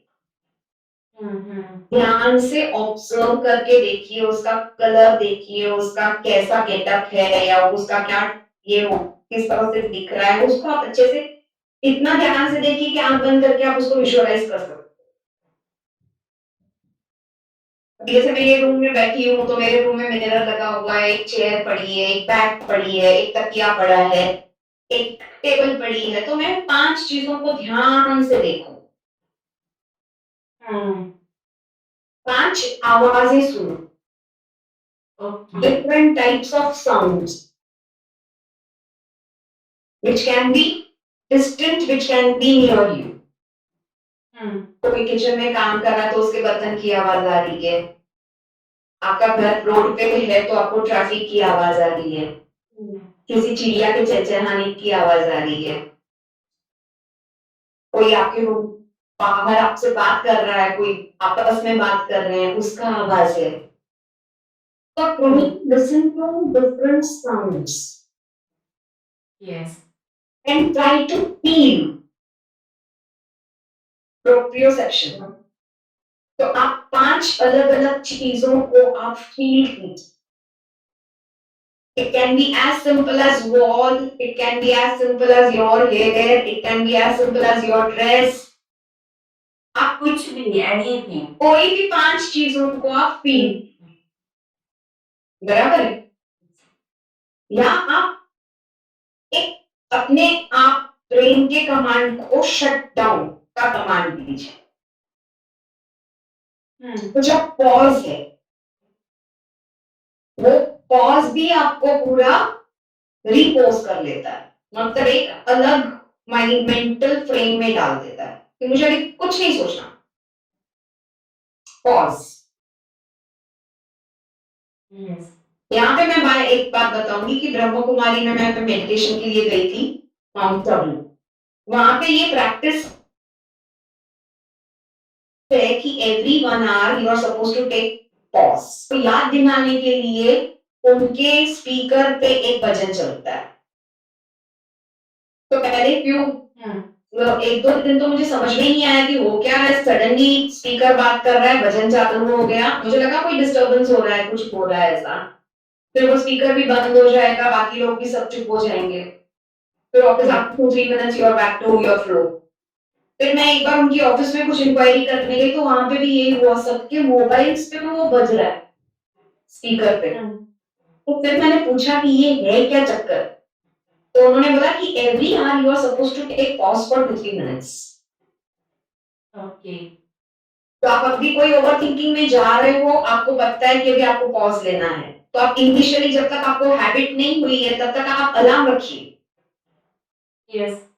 या तो आई टेल पीपल कि आपका एक टास्क खत्म हो गया तो दूसरा टास्क स्टार्ट करने के पहले आप पॉज ले लीजिए। तो जब आप वो पॉज लेते हो तो आप रिफ्लेक्ट करते हो, क्या सोच रही थी मैं, इतना सोचना था क्या, कुछ जरूरी था क्या इतना सोचना। तो वो आपका ब्रेक लगा देता है, एक तरह से डिस्कनेक्ट कर देता है वो। हाँ, तो वो साइकिल ब्रेक हो जाती है और आप अपने आप को एक अलग मूड में, अलग मेंटल फ्रेम में लेकर आ जाते हो। You start seeing things in a different light. It can be anxiety, it can be anger also. Yes. फिर झगड़ के बैठे हो और आप उसके बारे में ही सोच रहे हो, समझता क्या है खुद को और क्या कर रहा है, ये ऐसे क्यों बोला, क्यों, और सडनली आपका पॉज का टाइम आया, आपने पॉज ले लिया, तो वो जब बातें हैं उस पर भी ब्रेक लग गया, तो एटलीस्ट Yes. उसका फोर्स तो कम हो जाएगा। पूरी तरह से नहीं भी भूल पाए आप, तो एटलीस्ट वो जो विशियस साइकिल चल रही थी वो तो कहीं ना कहीं ब्रेक हो गई। ब्रेक हो गई। You come to your senses. तो ये जो टेक्निक्स है ना, दे रियली हेल्प। या कोई श्लोक बोल देते हैं आप, जैसे हम लोग बच्चे थे तो हर एग्जाम के पहले हमको घर में सिखाया जाता था, आपको ये एक श्लोक है वो बोल के जाना है, तो वो हम वो श्लोक बोल के जाते थे तो हमको लगता था कि गॉड इज विद अस। ये चीजें फेथ वाली भी काम करती है। इसलिए कब कोई जाता है तो आपको दही खिलाया जाता है, या भगवान का कुछ जल वगैरह रहता है या प्रसाद रहता है, वो रखते हैं, मिश्री वगैरह रखते हैं, तो वो खिला के आपको भेजा जाता है कि ठीक है। तो it gives you a positive vibe. It may not be working, but it gives you a positive vibe. इसमें वो ही बात हो गई ना मैम कि हमारे कॉन्शियस और सबकॉन्शियस, तो सबकॉन्शियस को नहीं पता है ना, उसको तो ये पता है कि हाँ ये पॉजिटिव चीज है, ये फेथ से रिलेटेड है, तो वो तो वैसे रिएक्ट करेगा। हाँ, यस। बराबर है। तो आपको हमेशा वो एक, जब आप एंजाइटी में रहते हो ना, तो आपको एक नेगेटिव फ्रेम ऑफ माइंड में आपकी पॉजिटिविटी पूरी चली जाती है, आपको किसी पे भी फेथ नहीं आता, वो टाइम पे भगवान भी याद नहीं आता। ये भी है। है कि जब आप डरो तो हनुमान चालीसा पढ़ो, लेकिन वो टाइम पे वो स्ट्रेंथ तो होना चाहिए कि मुझे हनुमान चालीसा पढ़ना है।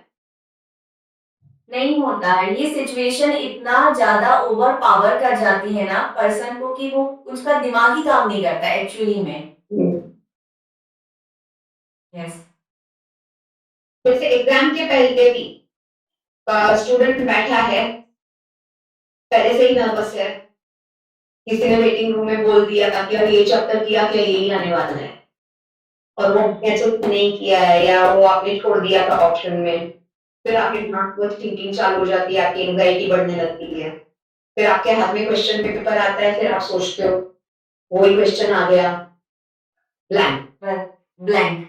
जो पढ़ा था वो भी भूल गए।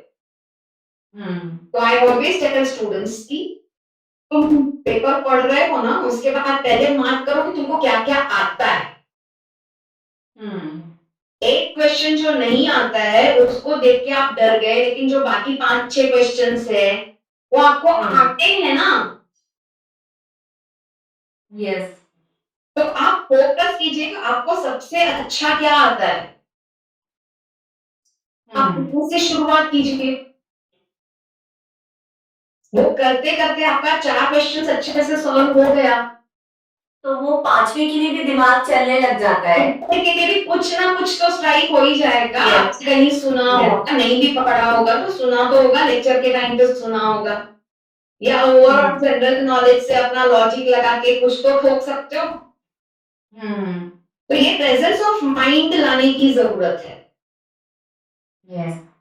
ये जैसे आपने जो भी अभी टेक्निक्स बताई, चाहे ईएफटी हो या फिर ये पॉज टेक्निक या वो सराउंडिंग्स में आपने 5 चीजों के साथ अवेयरनेस जोड़नी, तो ये सारी जो है सिंपल है, लेकिन आई थिंक ये पावरफुल और इम्पैक्टफुल है। अगर हम इसको कर सकते हैं तो इससे हम अपनी एंजाइटी को भी काफी हद तक मैनेज कर सकते हैं। यस। और एक है कि जिसमें आपको है ना लॉजिकली सोचना है, आप पेशेंट के सामने बैठ के वो सिचुएशन को लॉजिकली एनालाइज कीजिए, उसको एनालाइज करवाने को लगाइए। जैसे कि मेरे पास कल पेशेंट आया था, उसके बेटे का जर्मनी में कुछ एजुकेशन देने के लिए जाना है, तो कॉलेज एडमिशन हो गया, घर बुक हो गया, लेकिन वीजा ही नहीं है अभी तक। तो एकदम वो 1 हफ्ते के अंदर अगर वीजा नहीं आया तो सब कुछ दुनिया हिल जाएगी, ऐसा टाइप का उनका वो परसेप्शन हो जाता है कि हमने पैसे भर रहे हैं, हमने पैकिंग करके रखी है, बच्चा वो मूड में है कि मैं बाहर जा रहा हूँ, एडमिशन मिल चुकी है, सब कुछ हो चुका है। फिर उसने भी मुझे बताया था कि अगर नहीं हुआ ना, मैंने उनको पूछा कसम जो नहीं हुआ तो क्या है, यस। अगर नहीं हुआ ना तो कोई प्रॉब्लम नहीं है, हम लोग विंटर में एडमिशन दे सकते हैं, 6 मंथ्स चले जाएंगे, तब तक वो कुछ और कर सकता है। और वहां देखो अपना विंटर में कोई वो एडमिशन अगर वो सेम कोर्स के लिए नहीं भी मिली तो he can opt for some short term course and he can go there. और वहां जाने के बाद वो 2-3 महीने का कोर्स कंप्लीट करने के बाद वापस वो समर में रीअप्लाई कर सकता है। यस। तो मैंने उसको वही बोला कि अरे तेरे पास ऑप्शन प्लान बी है। अगर प्लान ए फेल हुआ तो प्लान बी है। यस। तो वो प्लान बी को भी उतना ही स्ट्रॉन्गली खराब कर दे कि ये नहीं हुआ तो ये भी नहीं हुआ तो कुछ ना कुछ तो यहाँ कर ही लेगा। यस। तो ये काउंसलिंग का बेनिफिट है क्योंकि एग्जैक्टली यस तो उनको दिखाना है रैशनल थिंकिंग करना through questions, through your questions. मुझे तो नहीं पता है कि जर्मनी में कैसे एडमिशन दी जाती है, तो उससे ही मैंने इन्फॉर्मेशन कलेक्ट की और उसको ही बताई। तो तेरे पास तो ये इन्फॉर्मेशन है ना, तो तू उसको यूज करना। यस। तो बस उसको खाली कॉन्शियस लेवल पे लेके आना है। मतलब सॉल्यूशन भी उनके पास है लेकिन बस ये है कि वो उस समय सोच नहीं पाते, उनका दिमाग ही काम नहीं करता है। एग्जैक्टली तो आपको उन्हीं से सॉल्यूशन लेके उनको ही परोसना है। यस। तो फिर उनको वो भी सोचना है। कितनी बार मैं रिटर्न एक्सरसाइज भी देती हूँ। समझो अभी कोई पेशेंट बहुत ही उलझा हुआ है तो मैं उसको बोलती हूँ कि तू लिख क्या क्या प्रॉब्लम्स है, उसके क्या क्या ऑल्टरनेटिव्स हो सकते हैं, क्या क्या सॉल्यूशंस और अलग तरह से हो सकते हैं। तो ये तो दूसरे जो तेरे लेवल के लोग हैं उनके साथ डिस्कस कर, ऑल्टरनेटिव्स निकाल।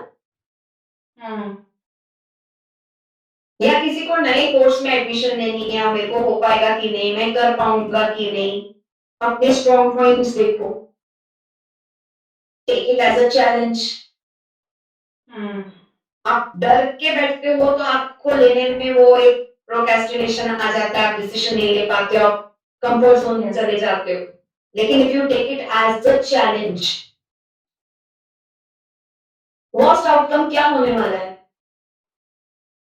ये सब हम राइट डाउन भी कर सकता है ना पेशेंट, मतलब आप उसमें से स्ट्रॉन्ग पॉइंट लिखो, वीक पॉइंट लिखो, दोनों को एनालाइज करो, उसका आउटकम क्या होने वाला है वो निकालो। एग्जैक्टली तो वो जर्नलिंग करने के लिए भी बोला जा सकता है, उनको स्पेसिफिक इंस्ट्रक्शंस दिए जा सकते हैं। तो जब आप लिखना चालू करते हो तो आप एक क्रिएटिवली सोचना चालू करते हो, कॉन्शियसनेस के साथ सोचना चालू करते हो, ना कि वो over powered unconscious subconscious thinking जो एक के साथ एक जुड़ती चली जा रही है। तो यहाँ पे आप कॉन्शियस हो गए और कॉन्शियसली आपने सॉल्यूशन सोचना चालू कर दिया। अभी जैसे कोई लेट आया है तो आप सोचो ना कि उसको ट्रेन छूट गई होगी, उसकी दूसरी ट्रेन लेट होगी, वो कोई और ऑप्शन ढूंढ रहा होगा, उसका मोबाइल बंद पड़ गया होगा, उसका चार्ज खत्म हो गया होगा, इसलिए वो कांटेक्ट नहीं कर पा रहा है। तो ये एक्चुअल कॉमन कॉजेस हैं, पहले वो सोचो। पर यूजुअली होता है कि हम नेगेटिव पहले सोचने लग जाते हैं। तो हम उनको वो एक लॉजिकली थिंक करने के लिए भी उनको वो प्रैक्टिस देते हैं। यस। वो 2-3 बार वो चीज बार बार लॉजिकली सोचना चालू करेंगे तो उनका धीरे धीरे जो सबकॉन्शियस कंडीशनड रिस्पॉन्स आता था कि ऐसी सिचुएशन में तो ये रिस्पॉन्स आने वाला है, वो धीरे धीरे वो कंडीशनिंग भी ब्रेक हो जाती है। तो you are deconditioning that. Yes. Yes ma'am, बहुत अच्छे से समझा। अब एक और चीज है, जैसे कुछ मिथ्स है ना, मतलब इन सारी चीजों से रिलेटेड, एंजाइटी और पैनिक डिसऑर्डर से, तो एक बार हम उनको भी देखते हैं। एक सबसे इम्पोर्टेंट चीज जैसे आपने बताया ही था, तो आईपीआर कहता है कि अरे थोड़ी सी घबराहट है, तू ये कर, भगवान का नाम ले, थोड़ा रिलैक्स हो जा। तो क्या बिना मेडिसिन या एक्सटर्नल हेल्प के एंजाइटी को ठीक किया जा सकता है? ये ना वो पर्सन के रिसोर्स की बात है। अगर पर्सन रिसोर्सफुल है, इंटेलिजेंट है, सिचुएशन को एनालाइज कर सकता है, उसका विल पावर स्ट्रांग है, तो सपोर्ट स्ट्रक्चर अच्छा है जो उसको पॉजिटिव थिंकिंग कराए। Doctor Yes. का काम घर का कोई व्यक्ति ही कर ले, Yes. लेकिन अंडरमाइन नहीं करे। क्या है, हम्म। तो कुछ नहीं होता, ऐसे बोलेंगे ना तो वो बंदे को एम्पैथी फील ही नहीं होती। तो आपको पहले एम्पैथाइज तो करना है पर्सन के साथ, और एम्पैथाइज करने के बाद वो बंदे के अगर रिसोर्सेज खुद के स्ट्रांग हैं तो वो ओवरकम कर सकता है। Yes. लेकिन रिसोर्सेज ही पुअर है। अभी जैसे एंजाइटी है ना, काफी जेनेटिक लेवल पे चलती है, हेरिडिटरी, सोशियो कल्चर। मेरी माँ भी ऐसी थी, मेरी माँ को भी ऐसी सिचुएशन में लूज मोशन हो जाते थे। मेरी माँ Yes. को भी चिंता होती थी, वो भी बात, जब तक कोई बच्चा घर पे नहीं आया तब तक नहीं सो पाते थे, तो वो सेम एंजाइटी मैंने इनहेरिट की है।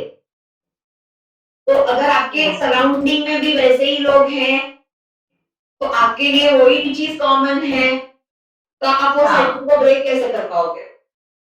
Yes. तो आपको ये सब चीजें देखनी है कि पर्सन की खुद की रिसोर्स पोजीशन क्या है, खुद का डेवलपमेंट कितना है, खुद का विल पावर कैसा है, और सपोर्ट स्ट्रक्चर कैसा है, Yes. और सिचुएशन कैसी है। Yes. अगर कोई पढ़ा लिखा इंसान है, उसके बच्चे को एग्जाम की एंग्जाइटी आती है, तो वो उसको अपना एक्सपीरियंस शेयर कर सकता है कि बेटा देख, पहले मैं नर्वस होता था लेकिन देखा ना, कुछ नहीं होता है। कर ही लेते हैं ना हम लोग, तो हर बार एग्जाम में 90% लेके ही आते हो, तो 95 लेके ही आते हो, तो क्यों डरते हो? नहीं भी आया तो हमने कौन सा तुमने बोला है कि तुम मेरिट में टॉप करना। Yes. तो ये मैनेज हो जाएगी। जैसे कोई पेरेंट है, एजुकेटेड है, जिसने खुद अपनी लाइफ में चैलेंजेस फेस की हुई है, तो उसका बच्चा अगर नर्वस होता है तो वो उसको भी रीअश्योर कर सकता है कि बेटा कुछ नहीं होता है, मैं भी पहले डरता था लेकिन धीरे धीरे मेरा एंजाइटी कम हो गया, मैं अच्छा कर रहा हूँ, तुम मुझे देख रहे हो, मैंने अच्छा किया है। या तुम खुद को ही देखो, हर बार अच्छे परसेंटेज तो आते ही है, फिर भी तुम नर्वस हो जाते हो, तो तुम चिंता मत करो, कोई प्रेशर मत लो, तुमको जितना आएगा उतना करके आओ, कोई प्रेशर नहीं है तुमको टॉप करना है, गिव योर बेस्ट। तो अगर वो पेरेंट इस तरह से रीअश्योर करता है तो बच्चा भी रीअश्योर हो जाता है। Yes. लेकिन अगर माँ ही बोलेगी, उसको वो टाइम पे अभी चालू हो जाएगी, देखो पहले से ही बोला था शुरुआत से पढ़ाई करनी चाहिए, तू सुनता नहीं था, तू होमवर्क नहीं करता था, तूने कभी मेरी बात सुनी ही नहीं, तेरा काम हमेशा का लगा पड़ा रहता है, कभी पढ़ाई टाइम पे करता ही नहीं है, फिर बोलता है मेरे को नहीं आता है, फिर एग्जाम के टाइम पे तेरा प्रॉब्लम चालू हो जाता है।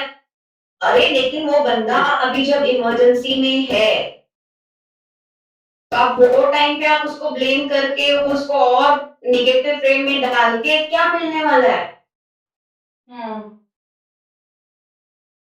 तो यहाँ से और सिचुएशन बिगड़ जाती है। हाँ एग्जैक्टली, झापड़ लगा दिया, देखो मैंने पहले से ही बोला था पढ़ाई करने को, तुमने पढ़ाई नहीं की, तो वो तो और निगेटिव फ्रेम में चला गया ना, गिल्ट में चला गया।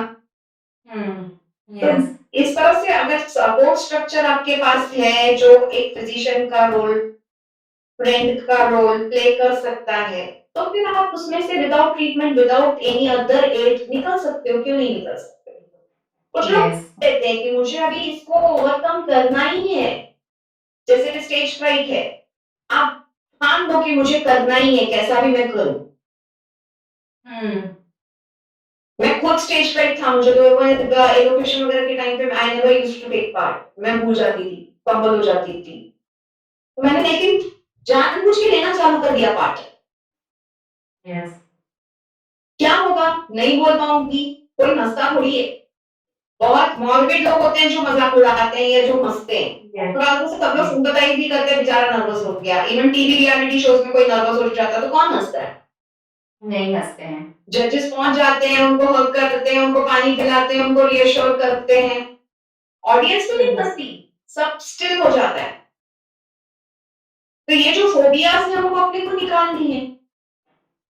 तो अगर वो बंदा खुद अपने ऊपर ले सकता है कि मैं करूंगा, आई विल ओवरकम इट, तो कर सकता है, क्यों नहीं कर सकता है? लोग कैंसर ओवरकम करते हैं, अपनी डिसेबिलिटीज ओवरकम करते हैं, तो एंजाइटी कौन सी खेत की मुर्गी है? Yes.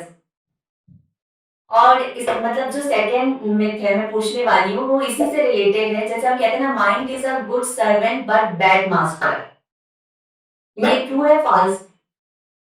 नहीं, mind is a good servant and bad master बराबर है, लेकिन वो अगर आप हम रिवर्स कर देंगे ना तो चीज पूरी अच्छे से everything will fall in place. अभी सदगुरु को ही फिर से मैं कोट करूंगी कि सदगुरु हमेशा बोलते हैं कि जब हम कोई इलेक्ट्रॉनिक सामान लेके आते हैं तो हम उसका जो भी कैटलॉग होता है, जो भी उसका मैनुअल होता है, वो अच्छे से पढ़ लेते हैं। कोई मोबाइल लिया रहेगा, टीवी लिया रहेगा, तो हम पूरा मैनुअल पढ़ के निकालते हैं। लेकिन जब ये human birth as a human being लेते हैं तो हम मैनुअल जानते ही नहीं है। इमोशंस को कैसे कंट्रोल करना है, अपने रिस्पॉन्सेस को कैसे कंट्रोल करना है, कौन सा ट्रिगर है, कौन सा कंट्रोल है, ये सब हमको पता ही नहीं है, इसलिए वो उसको इनर इंजीनियरिंग बोलते हैं। Yes yes. तो वो बोलते हैं कि वो ब्रेन इज योर टूल। तो जैसे तूने बोला कि इट्स अ बैड मास्टर, तो उसको गुड मास्टर बना दो ना कि you master all the arts of managing your emotions. Yes. तो जब आपको टूल यूज करने आ जाएगा तो गुड और बैड वाली बात ही नहीं रहेगी, आपको पता है कि कब क्या करना है, आपको सिर्फ ब्रेन को कमांड देना है। और वही तो बात है ना, कॉन्शियसनेस क्रिएट करना मतलब सिचुएशन को कंट्रोल में ले लेना। जो आउट ऑफ कंट्रोल चली गई थी उसको आप कंट्रोल में ले लो। जिसका रिमोट कंट्रोल लोगों के हाथ में था, वो रिमोट कंट्रोल आप कैंसिल करके कंट्रोल अपने हाथ में ले लो। यस। सिचुएशन ट्रिगर करती है, लोग ट्रिगर कर रहे हैं। एक तो आती है ना मेरे घर में, वो पूरा दिन सबकी बीमारियों की बात करती है, इसको कैंसर हो गया, उसको हार्ट अटैक आया, तो वो जब भी आती है ना तो मेरा तो पूरा दिन ही बर्बाद हो जाता है। तो ये आपने अपना रिमोट उस औरत के हाथ में दे दिया। आप उसको ही कंट्रोल करना चालू कीजिए ना, आंटी मेरे को ये सब बात करके कुछ मतलब नहीं है, आप प्लीज मुझे ये सब बात मत बोलिए। यस। तो ये आपको अपने बॉर्डर्स भी क्रिएट करने हैं, बाउंड्री सेट करनी है। यस। मैम एक और इम्पोर्टेंट में जैसे लाइफ स्टाइल और डाइट, क्या ये एक्चुअली में फर्क डालते हैं एंजाइटी क्रिएट करने में? यस, आजकल के टाइम में तो बहुत, क्योंकि डाइट के इतने फैट्स हो चुके हैं कि आपको समझ में ही नहीं आता कि क्या खाना चाहिए और क्या नहीं खाना चाहिए, क्या नहीं खाना चाहिए। यस। तो जो एक ऑक्यूपाइज योर मेंटल स्पेस, आपका जो एक शांति होती है, आप यू वर सॉर्टेड, आप नॉर्मल खाना खाते थे तो आप सॉर्टेड थे। जब आपको पता चलता है आपकी डाइट में प्रोटीन कम है, आपकी डाइट में विटामिन कम है, आप तो ऐसा ये आ रहे हैं, फर्टिलाइजर्स आ रहे हैं, केमिकल्स आ रहे हैं, आपको कार्सिनोजेंस आ रहे हैं आपके खाने में, प्लास्टिक में मत खाइए, माइक्रोवेव में मत गर्म करिए, एल्यूमिनियम के बर्तन मत यूज कीजिए। तो ये सब चीजों से आप कंफ्यूज हो जाते हो, आप उलझ जाते हो, नॉनस्टिक यूज करना है कि नहीं करना है, कौन सा नॉनस्टिक यूज करना है, कौन से टाइप के बर्तन यूज करना है, कौन से टाइप का ऑयल यूज करना है, ऑर्गेनिक चीजें अपने बजट में ही नहीं बैठती है तो हम कैसे यूज करें। It definitely occupies your mental space, it disturbs your peace and harmony.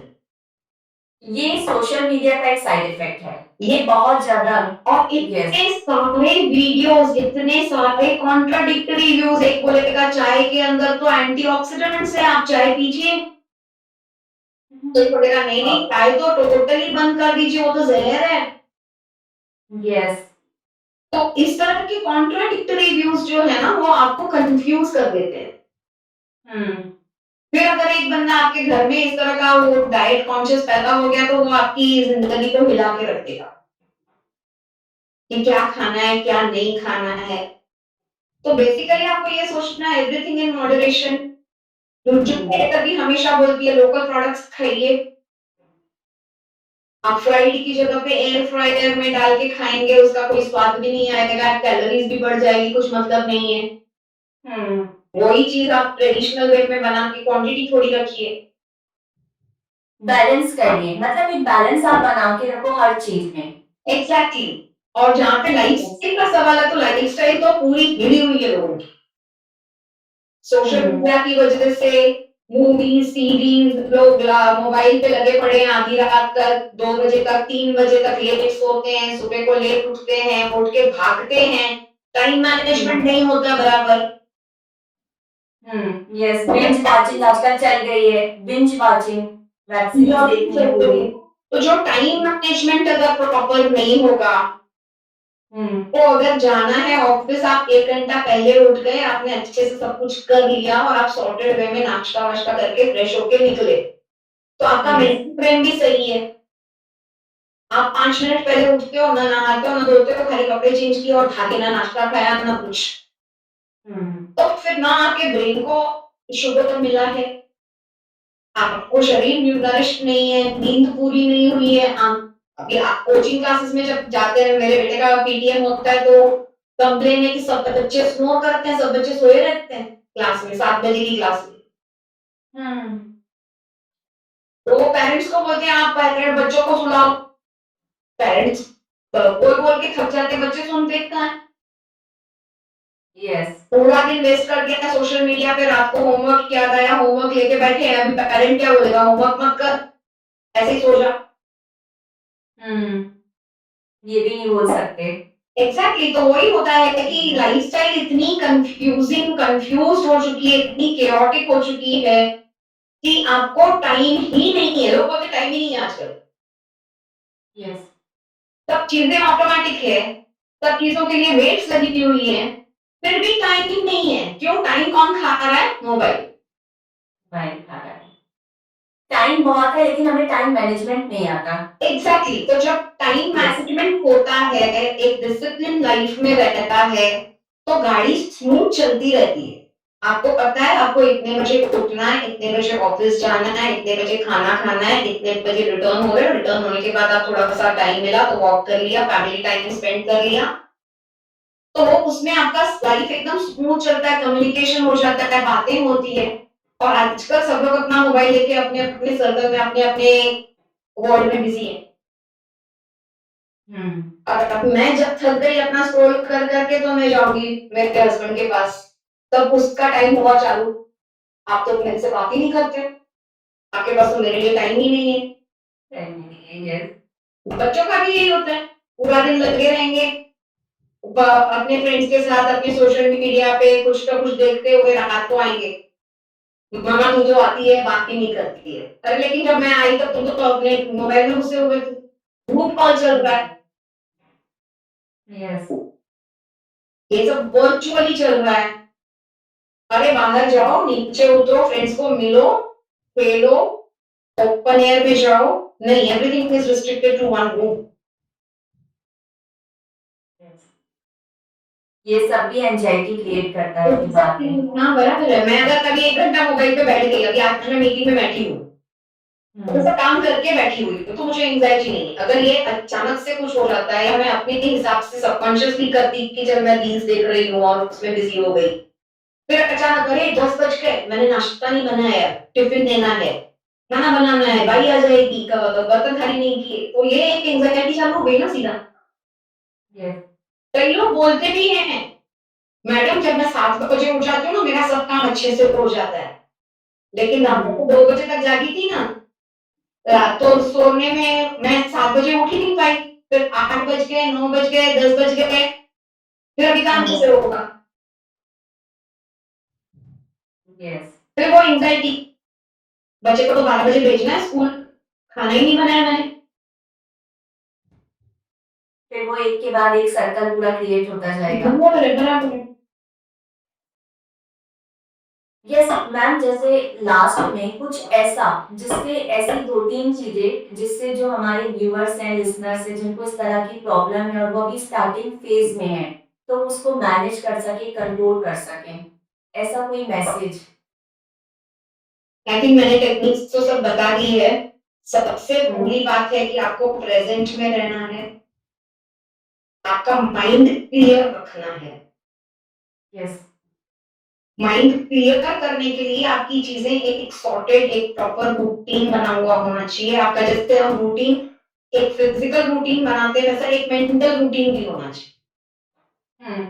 तो मेंटल रूटीन में आपको वही मैंने जो बोला कि पॉज लेना है, मेडिटेशन करना है, तो बार बार आपको चेक करना है खुद को कि मैं ओवर थिंकिंग में जा तो नहीं रही हूँ। स्टिक कर दो उसको, प्रेजेंट में आ जाओ, उठ के किसी और से बात कर लो, माइंड डाइवर्ट कर लो, एक गाना सुन लो, यस या फिर मुंह धो के आ जाओ, एक कप चाय लेके आ जाओ। तो वो साइकिल को ब्रेक करने के लिए आपको कुछ ना कुछ अपने आप को डाइवर्ट करना है। यस तो वो आपको पहले तो अवेयर होना है कि मैं ओवर थिंकिंग में जा रही हूँ, और जा रही हूँ, तो वो साइकिल को ब्रेक करना है। बस मतलब स्टार्टिंग में सिंपल हमको यही करना है। अगर हमको लग रहा है ओवर थिंकिंग हो रही है तो साइकिल को ब्रेक करो, अपने माइंड को कहीं और डाइवर्ट करो। और कोई मोर मोर एंगेजिंग एक्टिविटी में डायरेक्ट करो। ओके मतलब जो आपके किसी के लिए म्यूजिक काम करेगा, किसी के लिए गेम खेलना, कुछ खेलना काम कर सकता है, किसी के लिए कुकिंग हो सकता है, काम कर सकती जो है। यस जहाँ पे आपको अटेंशन देना है। यस सबके लिए वो ब्रीदिंग नहीं काम करती है, सबके लिए मेडिटेशन नहीं काम करता है। तो आपको देखना है कि आपको कौन सी चीजें रिलैक्स करती रिलैक्स करती है। हैं। किसी को बातें करके रिलैक्सेशन मिलता है, तो किसी को फोन लगा दीजिए, अपने फ्रेंड से बात कर लीजिए। मतलब कुछ भी एक ऐसी चीज जो आपके माइंड को वहां से डाइवर्ट करके कॉन्शियस अवेयरनेस में ले आए, और वो सबके लिए अलग अलग होगी, वो आपको फाइंड आउट करना है। सिंपल। Yes thank you. और अच्छी अपॉर्चुनिटी दी और अच्छा टॉपिक सिलेक्ट किया, क्योंकि आजकल बहुत लोग एंजाइटी से सफर करते हैं, और बहुत लोग थेरेपिस्ट के पास जाते हैं, बहुत बड़ी बड़ी टेक्निक्स पैसे भर भर के वो लोग करते हैं।